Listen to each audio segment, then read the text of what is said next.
Boa noite! Tudo certo com vocês? Tudo tranquilo?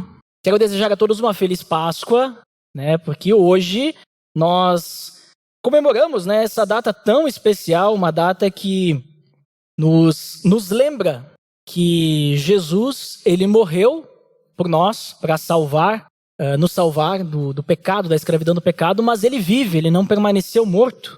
E hoje nós vamos falar um pouquinho sobre essa data especial, mas não especificamente sobre a data, mas o que aconteceu nessa data há muito tempo atrás. Nós vamos falar sobre a ressurreição de Cristo num sentido do impacto que essa ressurreição causa na vida das pessoas. Então, abra sua Bíblia em Lucas, capítulo 24, nós vamos ler dos versículos 13 até o 36. Nós vamos ver o que fala nesse trecho, que é um relato que acontece com alguns discípulos que estavam numa caminhada até Emaús. Nós até cantamos hoje uma música que fala sobre esse relato, sobre essa história, Então, vocês já devem estar, conhecendo um pouquinho sobre o que a gente vai ler agora, porque a música fala bem sobre essa história e aí nós vamos ver agora, então, o embasamento bíblico dela. Então, Lucas capítulo 24, do 13 em diante, diz o seguinte: Aquele mesmo dia, 2 deles estavam indo para um povoado chamado Emaús, a 11 quilômetros de Jerusalém. No caminho conversavam a respeito de tudo o que havia acontecido. Enquanto conversavam e discutiam, o próprio Jesus se aproximou e começou a caminhar com eles. Mas os olhos deles foram impedidos de reconhecê-lo. Ele lhes perguntou: Sobre o que vocês estão discutindo enquanto caminham? Eles pararam com os rostos entristecidos. Um deles, chamado Cleopas, perguntou-lhe: Você é o único visitante em Jerusalém que não sabe das coisas que lhe aconteceram nestes dias? Que coisas? Perguntou ele. O que aconteceu com Jesus de Nazaré? Responderam eles. Ele era um profeta poderoso em palavras e em obras diante de Deus e de todo o povo. Os chefes dos sacerdotes e as nossas autoridades o entregaram para ser condenado à morte e o crucificaram. E nós esperávamos que era ele que ia trazer a redenção a Israel. E hoje é o 3º dia desde que tudo isso aconteceu. Algumas das mulheres entre nós nos deram um susto hoje. Foram de manhã bem cedo ao sepulcro e não acharam o corpo dele. Voltaram e nos contaram ter tido uma visão de anjos que disseram que ele está vivo. Alguns dos nossos companheiros foram ao sepulcro e encontraram tudo exatamente como as mulheres tinham dito, mas não o viram. Ele lhes disse: Como vocês custam a entender e como demoram a crer em tudo que os profetas falaram? Não devia o Cristo sofrer estas coisas para entrar na sua glória? E começando por Moisés e todos os profetas, explicou-lhes o que constava a respeito dele em todas as Escrituras. Ao se aproximarem do povoado para o qual estavam indo, Jesus fez como quem ia mais adiante. Mas eles insistiram muito com ele. Fique conosco, pois a noite já vem. O dia já está quase findando. Então ele entrou para ficar com eles. Quando estava à mesa com eles, tomou o pão, deu graças, partiu e deu a eles. Então os olhos deles foram abertos e o reconheceram. E ele desapareceu da vista deles. Perguntaram-se um ao outro: Não estava queimando o nosso coração enquanto ele nos falava no caminho e nos expunha as Escrituras?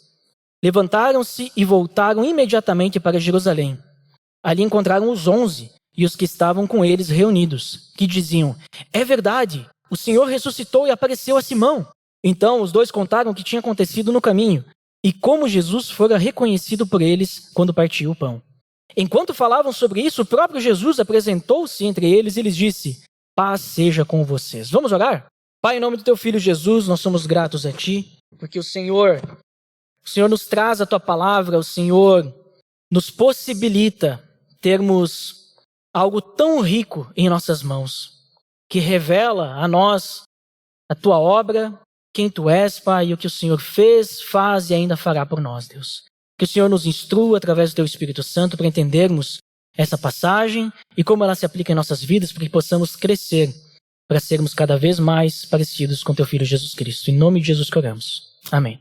Quando nós falamos da ressurreição, a ressurreição ela é um dos pontos centrais para a fé cristã. O reverendo Hernandes Dias Lopes, vocês conhecem o Hernandes Dias Lopes? Já ouviram falar nesse nome? Eu gosto dele, que eu acho interessante que ele lê a Bíblia sem olhar para a Bíblia. Vocês já viram a pregação dele no YouTube? Tem algumas. E ele lê a Bíblia com a Bíblia na mão, olhando para frente. Não sei se ele consegue ter duas visões, né? Mas eu acho interessante isso, porque ele está já tão conectado com aquela palavra que praticamente ele decora, né? E ele diz o seguinte, ele diz que a ressurreição de Cristo é de duas uma. Ela é uma das fraudes mais maldosas da história, ou então é o fato mais extraordinário da história. Porque se nós pensarmos o que a ressurreição nos traz, a esperança que ela nos traz, se for mentira, se for falso, é muita maldade, né? Trazer uma esperança falsa em cima desse ponto. Mas se for verdade, que é o que nós cremos, ela é algo extraordinário. É algo incrível, é algo único, que só aconteceu, né, com Jesus Cristo, que morreu e ressuscitou depois, né, de pagar o preço pela morte. Claro que Jesus ressuscitou outras pessoas, como ele ressuscitou Lázaro, né? Mas ninguém foi lá e tirou Jesus, né, do sepulcro. Venha, saia do sepulcro, como ele fez com Lázaro, né? Mas o próprio Deus já tinha escrito isso, que ele ressuscitaria ao terceiro dia, porque nós vemos o próprio Jesus falando, nós vemos os profetas falando sobre isso, que ele morreria e ressuscitaria ao terceiro dia. Ele não é um Deus morto, mas é um Deus vivo. Então é um dos pontos centrais, é muito importante. E Paulo, quando ele fala à igreja de Corinto, em 1 Coríntios capítulo 15, sobre essa questão da ressurreição, porque tinha algumas pessoas que não acreditavam, né, que poderia acontecer, ele diz assim no versículo 13, que a ressurreição de Cristo é uma... se não há ressurreição dos mortos, então nem mesmo Cristo ressuscitou. Se não tem a ressurreição, Cristo não pode ter ressuscitado. Porque as pessoas lá falavam, tinha algumas pessoas que acreditavam que não, ou melhor, não acreditavam na ressurreição. E no 14 ele diz, e se Cristo não ressuscitou, é inútil a nossa pregação, como também é inútil a fé que vocês têm. Porque se Cristo não ressuscitou, então nós estamos pregando as boas novas do quê? Né? Que esperança nós temos? Se Jesus morreu e ficou morto. No versículo 17 ele diz, e se Cristo não ressuscitou, inútil é a fé que vocês têm e ainda estão em seus pecados. E é importante a gente saber que o que paga o pecado, o que lava o pecado, né, o que limpa, é a morte de Cristo na cruz. Porém, a ressurreição ela é extremamente importante porque é a ressurreição que vai lá e autentica aquilo que aconteceu na cruz. É a ressurreição que vai lá e afirma. É a ressurreição que demonstra o poder de Deus, que é o poder necessário para o perdão dos pecados. É a ressurreição que afirma. Então ele diz, olha, vocês se não têm ressurreição, então vocês estão ainda em seus pecados, porque o que Jesus pagou na cruz não valeu muito, porque não foi comprovado, não foi autenticado. No 19 ele diz, se é somente para esta vida que nós temos esperança, ou seja, se nós só vivemos aqui e acabou depois que nós morremos e acabou, deu, dentre todos os homens somos os mais dignos de compaixão. E ele continua, mas, de fato, Cristo ressuscitou. Ele não ficou morto. Ele ressuscitou dentre os mortos, sendo as primícias dentre aqueles que dormiram. Ou seja, Cristo ele foi o primeiro que ressuscitou. E assim como nós nascemos de novo para uma vida nova com Deus, nós também, lá no fim, nós ressuscitaremos para vivermos a eternidade com o Pai. Porque Jesus, ele foi o primeiro. E dele virá todos os outros. Então é muito importante a questão da ressurreição para o cristianismo. Sem a ressurreição não tem cristianismo. Essa que é a realidade. E naquele momento, no dia da ressurreição de Cristo, naquele domingo, as pessoas não acreditaram que Jesus estava vivo, que ele tinha ressuscitado.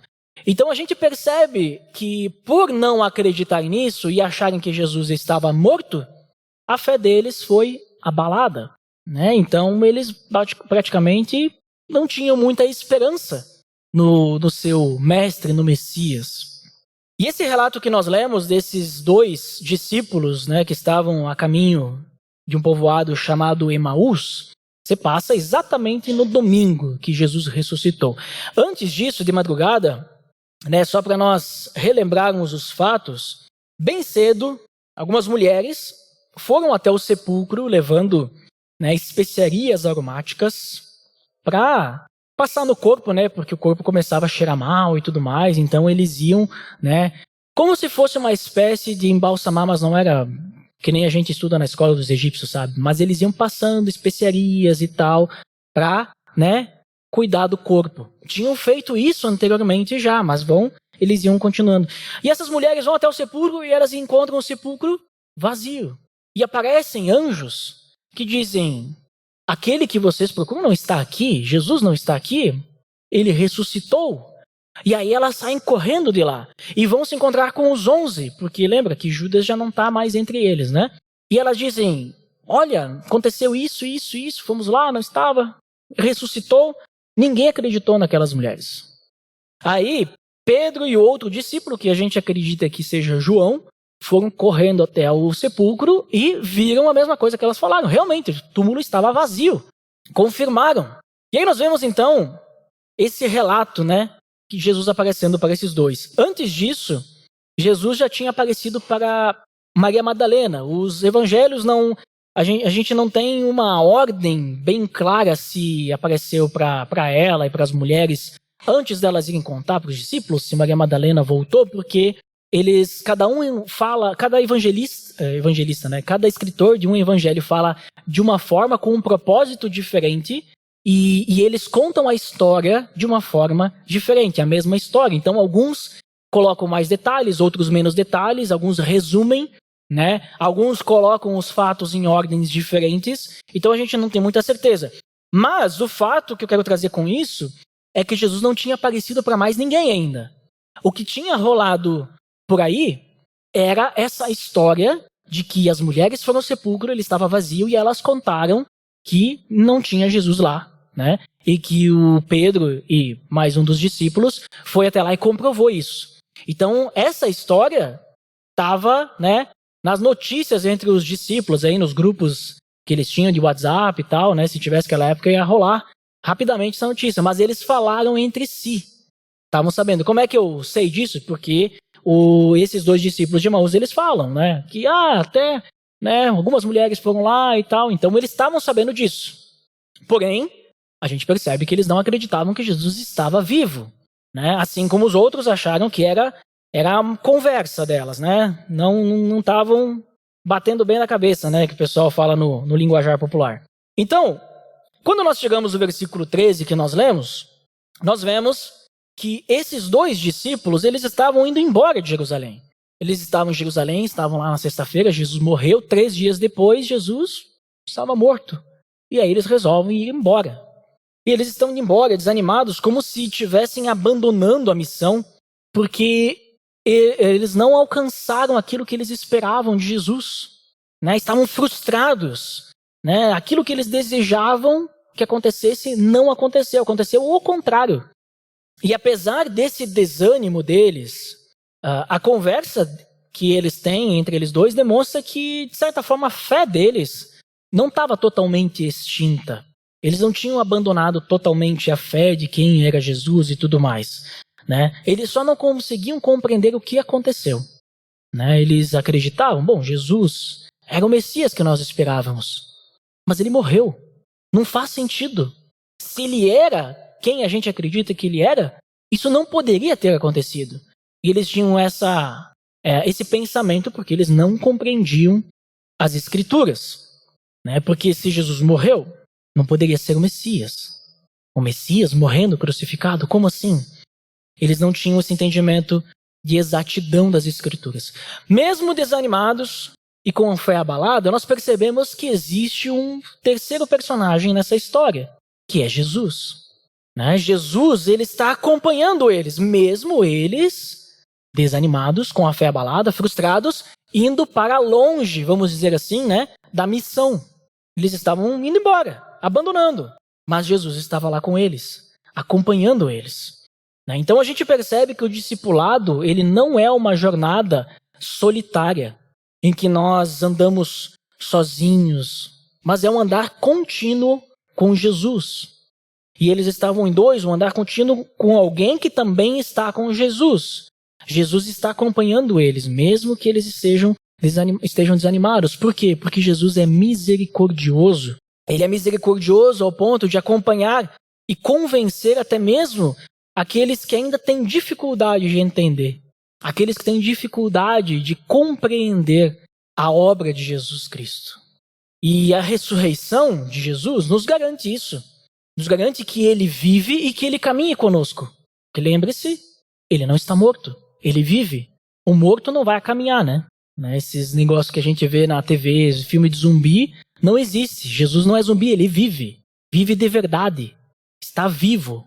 Ele não é um morto-vivo. Ele vive. Então ele caminha conosco. Só que eles não reconheceram Jesus, A gente vê no versículo 16 que os olhos deles foram impedidos de reconhecê-lo. Então, algo aconteceu que eles foram impedidos de reconhecer Jesus, e aí isso permite que Jesus resgate esses dois da forma como todas as pessoas podem chegar até Jesus. Sabe como? Compreendendo a obra dele, crendo na sua obra e se entregando a essa verdade. É isso que Jesus vai fazer com esses dois discípulos que estavam com a sua fé abalada por não entenderem a obra de Jesus. E aí Jesus vai trabalhar isso, vai ajudá-los a compreender. E é assim que nós levamos o evangelho para as pessoas também. Trazendo compreensão para as pessoas, para que elas possam entender a obra de Cristo. Então, Jesus estava acompanhando, até então, para eles era um estranho. Então imagine que eles estavam caminhando na estrada, Jesus foi chegando e ouvindo a conversa daqueles dois. E de repente Jesus se intromete, Tá ali andando do lado e aí, estou ouvindo a conversa de vocês, Mas ele pergunta sobre o que vocês estão discutindo enquanto caminham, Do que vocês estão falando, Quero entender, eu fiquei ouvindo aí que vocês estão falando. E aí Cleopas, tem dois discípulos, um deles é nomeado, ele fica surpreso, E aí a gente percebe o quão famoso era Jesus naquele local, naquela região, e quão grande foi o que aconteceu na sexta-feira, Que Cleopas fica surpreso. Tá, mas como assim tu não tá sabendo o que aconteceu? Tu estava onde? Tu estava numa caverna? Na verdade, Jesus estava numa caverna mesmo, Porque ele estava no túmulo. Então, de certa forma, ele estava numa caverna. Mas aconteceu com ele, Então, Jesus sabia o que tinha acontecido. Mas Jesus, ele está querendo entender eles, Jesus, ele dá oportunidade para eles desabafarem, para eles colocarem suas dores, suas frustrações em palavras, Como assim? Tu não está sabendo, Não ficou sabendo das notícias? Você é o único visitante em Jerusalém que não sabe do que aconteceu? E aí Jesus, ele diz que coisas, E aí ele começa a falar sobre um tal de Jesus de Nazaré, Que a gente percebe, eles até citam, como eu disse antes, que o corpo sumiu, Que as mulheres falaram sobre isso e tal, mas eles não conseguem compreender que Jesus ressuscitou. E aí nós vemos, então, no discurso deles, o que eles acreditavam de Jesus. Nós vemos que eles acreditavam que Jesus era o quê? Um profeta, poderoso em palavras, poderoso em obras diante de Deus, de todo o povo. Ou seja, visto que esses discípulos acreditavam em Jesus dessa forma, mas eles estavam abandonando, a gente percebe que crer que Jesus é um profeta, que tem um discurso bonito, boas palavras, que ele é poderoso para fazer milagres e tudo mais, não é suficiente para ser discípulo de Jesus. Porque se fosse suficiente, esses dois não estavam indo embora. Eles tinham ficado. Eles tinham continuado a missão. Mas eles estavam indo embora. Crer que Jesus é um profeta, que a palavra dele é bonita e que ele fez coisas poderosas não é suficiente para ser um discípulo. A Bíblia fala que até os demônios creem nisso e tremem diante de Deus. Mas eles não são discípulos de Deus. Isso não é suficiente. A obra de Jesus para apagar os pecados, ela não tem glória nenhuma diante dos homens. Ao contrário, ela é humilhante. E eles estavam frustrados diante do que aconteceu. Dessa humilhação que Jesus passou. Aquele profeta poderoso foi humilhado na cruz. E Cleopas, então, ele demonstra qual que era a esperança que ele tinha em Jesus. Ele diz, no versículo 21, e nós esperávamos que era ele que ia trazer a redenção a Israel. Era isso que ele estava esperando de Jesus. Por isso que ele estava frustrado. Como é que Jesus ia trazer redenção a Israel, na visão deles, no formato que eles pensavam, se ele tinha morrido? Como é que Jesus ia derrubar Roma, derrubar César, pendurado na cruz, colocado no sepulcro, depois morto? Como é que ele ia liderar o exército dos judeus? Como? Morto. Um general morto não lidera ninguém. Normalmente, quando o líder morre, acaba tudo. Então, como é que ele ia trazer a redenção a Israel, né? Essa era a esperança deles. Tudo veio por água abaixo quando aconteceu a morte de Jesus. Por isso a frustração. Só que a redenção que Jesus veio trazer, conforme os profetas, não era do jugo romano, da escravidão de Roma, mas era do jugo do pecado. E essa redenção, ela não se conquista com espada e guerra, mas se conquista com sacrifício e sangue para pagar o preço do pecado. A gente vê, Hebreus capítulo 9, versículo 22, que diz que sem derramamento de sangue não há perdão. Jesus teve que derramar o sangue dele na cruz para que acontecesse o perdão dos pecados. Ou seja, Jesus não veio trazer essa redenção a Israel de um jugo romano, mas veio trazer a redenção a Israel e para o mundo inteiro do jugo do pecado. E só é possível através do sangue derramado na cruz, do corpo dele entregue. Então a morte e a ressurreição de Jesus nos liberta de uma vez por todas dessa escravidão do pecado. Romanos 6, no versículo 4, aquele clássico texto que nós usamos no batismo, diz que nós fomos sepultados com ele na morte por meio do batismo, a fim de que, assim como Cristo foi ressuscitado dos mortos, mediante a glória do Pai, também nós vivamos uma vida nova. Assim como em Cristo nós morremos para o pecado, em Cristo, junto com ele, ressuscitamos para uma nova vida. Morremos para a velha vida, nascemos para a nova vida. Isso aqueles dois não entendiam. Eles não entendiam isso, que era necessário que Jesus morresse para libertar do pecado. E ele ressuscitou verdadeiramente, para que pudessem ter vida e pudessem sair de uma vida de escravidão do pecado e agora ter vida livre, vida em abundância. E então, diante disso, quando Jesus então escuta o desabafo deles, a frustração deles, ele critica a fé deles, porque por mais que eles acreditavam que Jesus era poderoso, tinha boas palavras, era um profeta, eles não conseguiam acreditar que Jesus poderia estar vivo.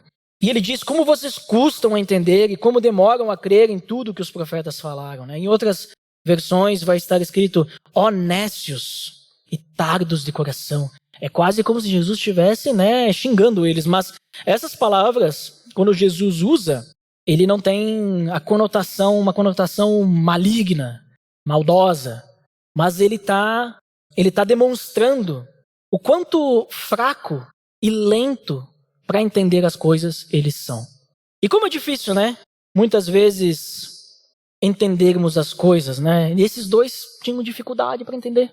É como se eles estivessem com os olhos tapados, não conseguissem ver com clareza as profecias messiânicas.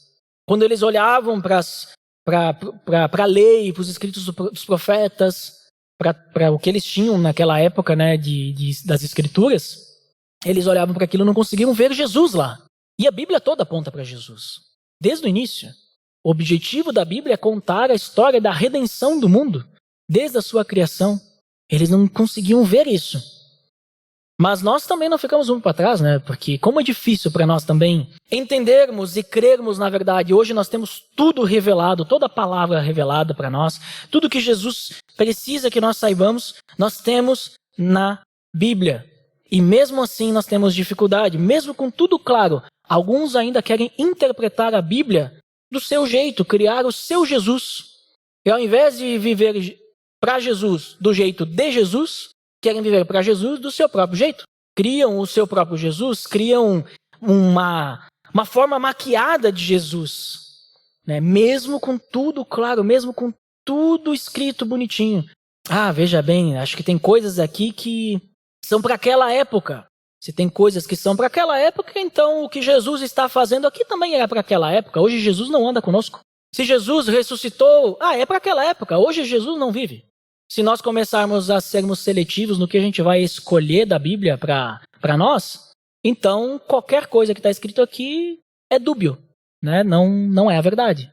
Mas nós cremos que toda ela é a verdade, Então hoje, ao invés de as pessoas quererem buscar um libertador de Roma, porque eles estavam querendo um libertador de Roma, do jugo romano, veio aqui o Redentor de Israel.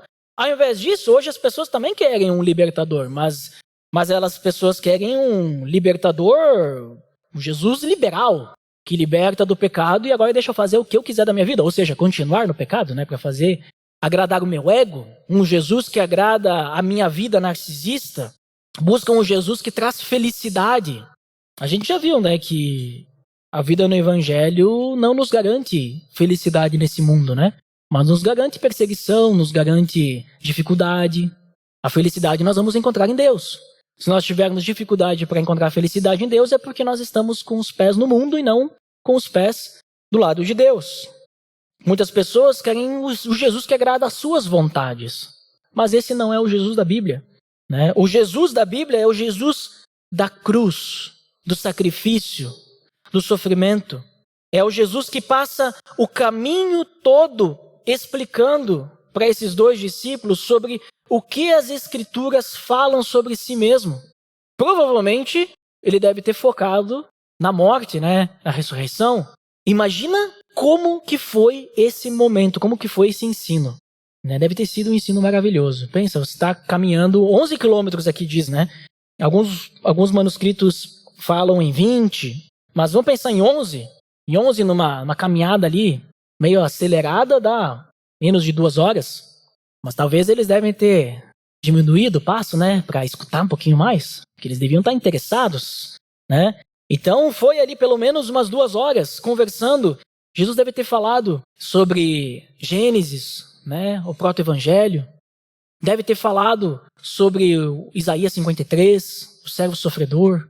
Deve ter falado sobre a serpente que foi colocada lá no deserto. Lembram dessa história? Que Deus mandou a praga das serpentes e elas mordiam as pessoas ficavam envenenadas, e aí morriam. E aí Deus disse para Moisés, bota um pedaço de pau aí e coloca lá em cima uma serpente de bronze. Todo aquele que olhar para a serpente que está no madeiro será curado. O que vocês acham que significa isso? Para quem que está apontando? Aquele que olha para o que está no madeiro é curado da sua enfermidade. Apontando para Jesus. Porque todo aquele que olha para a cruz e crê naquilo que Jesus fez na cruz é curado do pecado, é purificado, é liberto. Então Jesus deve ter explanado para eles, explicado todas essas coisas. Deve ter sido maravilhoso esse tempo que ele foi ensinando aqueles dois discípulos, né? Então, nós vemos que Jesus, ele explica para aqueles dois, tintim por tintim, e agora também nós podemos entender um pouquinho da mentalidade deles. É óbvio que eles não iam acreditar naquelas mulheres, né? Aquelas mulheres que falaram que Jesus ressuscitou, porque eles não compreendiam a obra de Jesus. Eles não entendiam o que Jesus realmente veio fazer. Não compreendiam as Escrituras de uma forma completa. Eles até acreditavam que Jesus era o Messias, mas o entendimento deles de quem era o Messias, o que deveria fazer, era limitado. Então, nós percebemos que sem uma compreensão de quem Jesus é através da Bíblia, através das Escrituras, nós não vamos acreditar, nós não vamos crer, nós não teremos fé em palavras de testemunhas oculares como aquelas mulheres, principalmente quando essas palavras fogem da lógica humana. Jesus ressuscitou? Imagina, alguém deve ter ido lá e tirado o corpo de Jesus de lá. Essa é a explicação lógica. Só que o evangelho é loucura para os homens. Paulo fala isso em 1 Coríntios, né? Então é difícil, até mesmo para nós. Se nós não compreendermos a palavra de Deus, não entendermos o que a palavra fala sobre Jesus, tudo que eu estou falando para vocês agora, para vocês é loucura. Vai ser estranho. Como assim Jesus vive? Eu não consigo ver. Nunca vi Jesus. Vive como? Como é que ele pode viver? É imortal? Ninguém vive tanto tempo assim como Jesus. Tá, mas ele morreu 3 dias depois, ressuscitou, então não deve ter morrido nunca. Devia estar só machucado.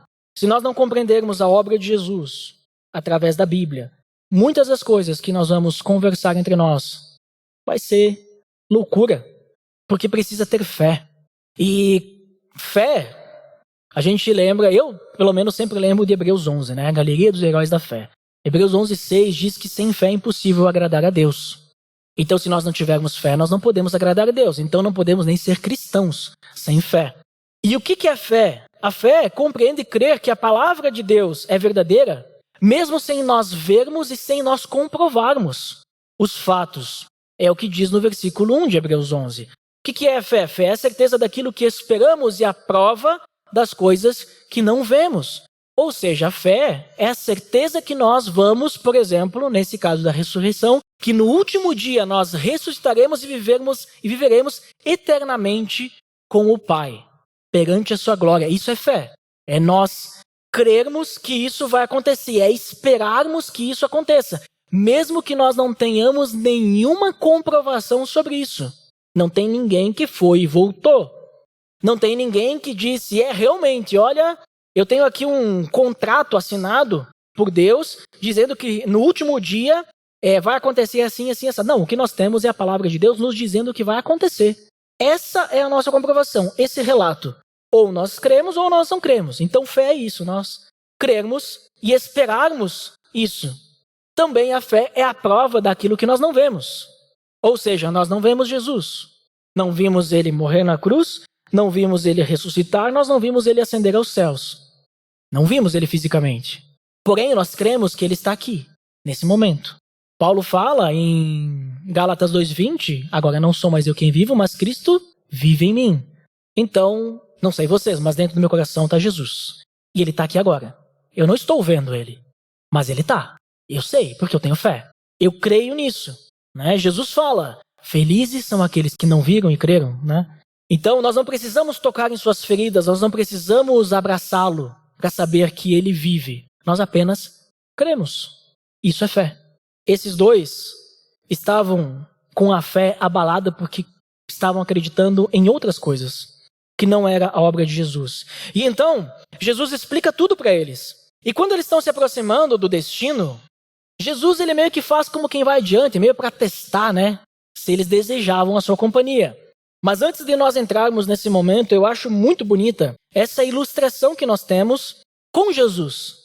Essa representação, essa demonstração de como que Jesus age em nossas vidas. Porque o que nós temos aqui é um relato de duas conversões. São duas conversões, é como acontece a conversão de uma pessoa, é assim. E como é que acontece? Olha que bonita essa ilustração. Jesus, ele vai de encontro dos discípulos. Os discípulos estavam indo embora. Jesus vai de encontro a eles, mesmo com sua fé abalada. Jesus, ele ensina a palavra. Ele fala para eles o que é a obra dele. O que as escrituras falam sobre aquilo que deveria acontecer. Jesus, ou seja, ele ensina a palavra de Deus. Os discípulos creem nessa palavra. Creem no que Jesus ensinou. Eles aceitam isso. E, ao aceitar, eles convidam Jesus para ter comunhão com eles. E quando eles convidam Jesus para ter comunhão com eles, os olhos deles se abrem. E eles veem quem Jesus é de verdade. É muito interessante essa ilustração que nós vemos aqui, porque é o que acontece. E é o que acontece na nossa conversão também. É Jesus quem vem até nós. Nós lemos, né, em Efésios 2, que a fé é um dom de Deus. Nós somos salvos pela graça. Não mediante obras, não por uma religiosidade, não qualquer outra coisa. Nós somos salvos pela graça. E a fé, para crer em Jesus, é um dom de Deus. Ele vem até nós. Mas nós precisamos confessar Ele como Senhor e Salvador. E quando nós confessamos e convidamos Jesus para ser o Senhor e Salvador da nossa vida, então nós vemos a sua glória. A glória de Deus não é mostrada para nós antes para nos convencer de que, olha o que eu vou experimentar. A glória de Deus é apenas falada, é apenas explicada, é ensinada. Mas depois que nós cremos, sem ver, sem experimentar, ou seja, fé, então nós chegamos até Ele e nós vemos de verdade. Nós vemos quem Jesus é. Então, como eu disse, eles chegam ao destino. Jesus ele fez como quem ia mais adiante, no versículo 28. E no versículo 29 é interessante que eles gostaram tanto daquela conversa que eles queriam mais. Eles insistiram muito com ele. Jesus testa a reação deles para ver se eles queriam sua companhia, e aí eles nem precisavam do teste, né? Eles insistiram, não, tu não vai continuar não. Porque veja bem, é perigoso, né? É perigoso, está anoitecendo. É perigoso você continuar nessa estrada sozinho ainda. Você, estranho, que nem conhecemos, mas está nos trazendo um ensino tão maravilhoso. né? Fique aqui, compartilhe conosco, fique um tempo aqui conosco. Nós temos alimento para compartilhar com você. Queremos a sua companhia. Eles demonstram que eles têm fome de querer saber mais sobre o que as Escrituras falam sobre o seu mestre. Eles queriam mais. Eles insistiram. O desejo da companhia com aquele estranho, que eles nem sabiam quem era muito grande. Era muito grande. E é interessante que eles foram conquistados, sabe pelo quê? Eles foram conquistados pela palavra de Deus, não foi por emoção, por sentimentalismo, por técnica de convencimento. Jesus, ele só ensinou a palavra. Jesus não precisou fazer mágica na frente deles, fazer um show pirotécnico. Não precisou nem fazer show. Não precisou apelar para as emoções. Jesus não colocou uma musiquinha para mexer com as emoções deles e ficar falando palavras bonitas, olha só, e um ensino agradável aos ouvidos. Jesus não falou isso. Jesus estava falando de morte. Jesus estava falando que aquele quem eles acreditavam ser o Messias, Jesus de Nazaré, tinha que morrer mesmo. E tinha que fazer isso. E ressuscitou. E estava vivo. Porque as Escrituras falam sobre isso. Jesus não convenceu eles através de técnicas. Ele não fez marketing. Jesus só falou da palavra e explicou. Assim como nós vemos o Sermão do Monte, Jesus explicando a palavra. Né? Ele não está inventando coisa nova. Ele está só dizendo, olha, está lá. Vocês não entenderam? Está lá, sempre esteve lá. Sempre esteve escrito, os profetas sempre falaram sobre isso. Sempre esteve lá. Assim como nós temos esse livro hoje, é quase 2000 anos. Sempre esteve aqui, está aqui. É só lermos. É isso que vai nos levar até Cristo. Não é nós falarmos para as pessoas, veja bem, se você acreditar em Cristo, os problemas que você tem serão resolvidos. Os problemas do seu casamento serão resolvidos. O problema financeiro que você tem será resolvido. Não, não é isso. Jesus não falou nada disso, ele falou da palavra. Então, a palavra tem poder. A palavra é poderosa. E eles foram recompensados pelo interesse que eles tiveram nessa palavra. Porque quando Jesus parte o pão, eles reconhecem e os olhos deles se abrem. E é isso que acontece quando nós conhecemos a verdade. Quando nós conhecemos a verdade, nós cremos, os nossos olhos se abrem para ver a glória do nosso Salvador. Nós conhecemos a graça e a graça de Deus é irresistível. Nós não conseguimos resistir a essa graça. Um discípulo genuíno, ele tem profundo interesse, profunda necessidade de querer conhecer mais sobre seu Senhor e Salvador. E além disso, o discipulado se aprofunda na comunhão. É no compartilhar que nós vemos o agir de Jesus. É no compartilhar. Não é só, e nesse compartilhar não é só quando a gente busca uma intimidade com Deus, sozinhos, mas o compartilhar entre nós também. Quando nós estamos juntos em discipulado, em comunhão, quando nós estamos aqui no domingo, que nós vamos ver Deus agindo. No nosso quarto, nos relacionando com Jesus, aqui entre nós vemos o agir de Cristo. É assim que nós crescemos juntos em maturidade. E olha o versículo 32, o que eles dizem. Não estava queimando o nosso coração enquanto ele nos falava no caminho e nos expunha as Escrituras?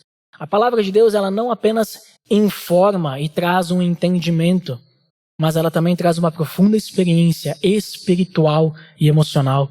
Quando eu estava preparando essa mensagem, a semana passada, eu conseguia sentir um pouco do que eles estavam sentindo. Eu não estava lá ouvindo o que eles estavam falando, mas começou a me queimar o coração, a arder o coração, imaginando como que foi essa conversa, Jesus explicando aquilo que eu falei antes, né? Começando desde Moisés até os profetas, falando sobre sua obra e tudo mais. Eu comecei a lembrar daqueles momentos em que nós temos com clareza a obra da cruz aparecendo, a graça de Deus aparecendo. E eu também experimentei um pouquinho desse calor, porque a palavra de Deus, como eu disse, ela tem poder. A Bíblia fala, Isaías capítulo 55, no versículo 11, que a palavra de Deus não volta vazia. O objetivo que Deus tem com a sua palavra, o propósito pelo qual ela foi enviada, ela vai e cumpre o propósito. A palavra de Deus, ela não volta vazia. Da mesma forma, em Hebreus 4:12, diz que a palavra de Deus é viva e eficaz. Essa é a palavra que nós temos, uma palavra viva. A própria palavra de Deus é viva. Então olha que coisa poderosa que nós temos em nossas mãos. Olha o que Deus nos confiou. Algo maravilhoso. Nós, como vasos de barro, Ele nos confiou as boas novas. Então, quando nós cremos na palavra de Deus, nós conseguimos compreender que a ressurreição de Cristo nos traz esperança. E não tristeza, como aqueles discípulos estavam tristes, frustrados. E não apenas esperança para uma nova vida, que agora nós vivemos com Jesus, mas nós temos esperança de que nós também ressuscitaremos com Ele. Falei lá no início, 1 Coríntios, o 15 e 20. E Cristo, assim como Ele ressuscitou dentre os mortos, Ele foi as primícias daqueles que ainda dormem. Esse é o Jesus que ressuscitou, que vive. Então, essa esperança, essa alegria só pode ser obtida através da compreensão da palavra de Deus. Aqueles 2 discípulos não compreendiam, por isso estavam daquele jeito, cabisbaixos. Mas nesse momento, tudo mudou, porque eles passaram a compreender. Os olhos deles se abriram e viram Jesus. E então, depois que eles reconhecem Jesus, Jesus desaparece. E quando Jesus desapareceu e eles compreenderam tudo, eles voltam para avisar os outros. Eles saem correndo até Jerusalém. Voltam imediatamente. Por quê? Porque a compreensão do evangelho, a aceitação dessa boa nova e a confissão de que é verdade, ou seja, o processo de conversão, nos leva a compartilhar essas boas novas com outras pessoas. E eles voltaram para Jerusalém imediatamente. Eles não se preocuparam com o cansaço da caminhada que eles deram naquele momento, aqueles 11 quilômetros, eles iam voltar agora mais 11 quilômetros. Jesus podia ter se revelado antes, mais perto. Não, nem pensaram nisso. Olha a verdade que nós temos agora, que nós sabemos, os outros precisam saber também. Não se preocuparam com a sua segurança, que falaram para Jesus, não vá adiante, fique, porque já está escuro, já está escurecendo. Não se preocuparam, vamos voltar no escuro mesmo. O importante é que a notícia seja passada adiante. Isso é mais importante. Esse é o impacto da ressurreição de Jesus Cristo. Nos move, não nos deixa parados. Porque Jesus vive, Ele não está preso numa cruz, Ele não está morto, guardado num sepulcro, mas Ele vive e Ele está entre nós. E isso nos impactou eles, fez com que eles abandonassem tudo naquele momento para compartilhar essas boas novas. E Jesus diz que Ele estará conosco enquanto nós somos discípulos. Ele estava com eles lá no início e Ele apareceu depois, ali no versículo 36. Nós lembramos da grande comissão, Mateus 28, no versículo 20, Ele diz, eu estarei com vocês até o fim dos tempos. E Ele está conosco ainda hoje. Ele esteve com eles e está conosco, porque Ele vive. E se nós somos discípulos, assim como eu citei agora a grande comissão, discípulo faz discípulo. Discípulo compartilha. Discípulo não guarda a verdade para si mesmo. Discípulo volta imediatamente da onde veio para relatar essa verdade para aqueles que ainda não sabem. Isso é o que nós aprendemos com esses 2 discípulos que experimentaram em primeira mão a ressurreição de Jesus Cristo. Imagine se fôssemos nós. Eu não queria ser aquele que tinha abandonado, mas se eu tivesse com a minha fé abalada, imagina estar experimentando isso. Eu acho que eu também ia correr de volta, porque seria algo único, esplêndido. Algo que eu sabia, os outros não entenderam ainda, agora nós entendemos, eu preciso compartilhar. Então, para nós finalizarmos, esses 2 discípulos estavam saindo de Jerusalém tristes, abalados, com a fé abalada, confusos, frustrados, com os olhos fechados. Mas eles voltam para Jerusalém alegres, com o coração ardendo, os olhos abertos, com os pés ligeiros para compartilhar o evangelho e anunciar que Jesus Cristo vive. Essa é a transformação que a ressurreição de Jesus produz na vida daqueles que encontram a Ele e creem na sua palavra. Os verdadeiros discípulos compreendem a obra de Jesus, vivem ela e compartilham ela, levam ela adiante. Talvez nós podemos estar tristes com algumas circunstâncias da vida. Talvez você está passando hoje por alguma situação complicada, mas a obra de Deus não produz tristeza. Essas situações são situações da vida. Não é obra de Deus. Aqueles discípulos estavam tristes porque eles acreditavam que a obra de Deus era aquela que traria tristeza. Mas a obra de Deus não traz tristeza. A gente só fica triste diante de Deus do que Deus faz quando nós não compreendemos a sua obra, quando nós não entendemos os motivos. Jesus morreu. Ok, é triste. As esperanças foram frustradas. Mas quando nós entendemos que era necessário que ele morresse, quando nós entendemos que era assim que deveria ser, que traria algo muito maior do que era o esperado, a reação é de alegria. Talvez é estranho, mas que bom que ele morreu, porque Jesus não perdeu na cruz. Jesus não perdeu batalha nenhuma ao morrer. Ele venceu. Jesus, quando ele morre na cruz, ele é vitorioso. Nós cantamos hoje, né? Vitorioso és. Nós cantamos que o inferno não prevaleceu por causa do que Jesus fez na cruz. Ele se entregou para a cruz. Ele disse o momento que ele ia morrer. Foi Jesus que disse, agora chegou a hora que eu vou morrer. Ele disse para o Pai, a ti, Senhor, entrego o meu espírito. E bradou em alta voz, está consumado, e morreu. Ninguém tirou a vida dele. Ele escolheu, agora é o momento que paguei. Paguei o preço do pecado e eu morri. Ele foi vitorioso nisso. É difícil para nós entendermos, porque é loucura entendermos que isso é uma vitória. Mas foi vitória porque libertou a gente do pecado. Ele venceu Satanás. Ele venceu a morte. Ele venceu o pecado. Ele venceu de uma vez por todas. Então que possamos estar felizes, porque mesmo que morte nos traga tristeza, a morte de Cristo nos traga tristeza, no terceiro dia ele ressuscitou e ele vive. E a Páscoa é isso. Ele vive. Ele nos deu a sua vida para vivermos com ele. Então que diante das dificuldades possamos sempre lembrar, talvez estamos passando por dificuldades, mas Jesus vive. Ele está vivo. Nós temos a esperança de que passaremos a eternidade com ele. E isso é algo que ninguém pode nos tirar.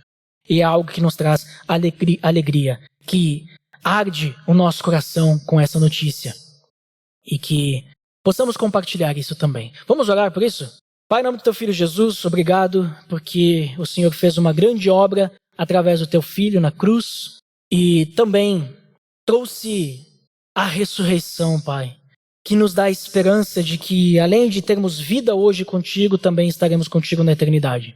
Pai, nos conduza a um viver dessa forma, que possamos viver para ti, viver os passos do teu Filho, que possamos ser cada vez mais semelhantes a Jesus Cristo e que o Senhor nos conduza a uma vida em santidade e que essa vida possa testemunhar o teu evangelho, a tua graça e possamos levar a tua palavra adiante. Deus, em nome de Jesus que oramos. Amém.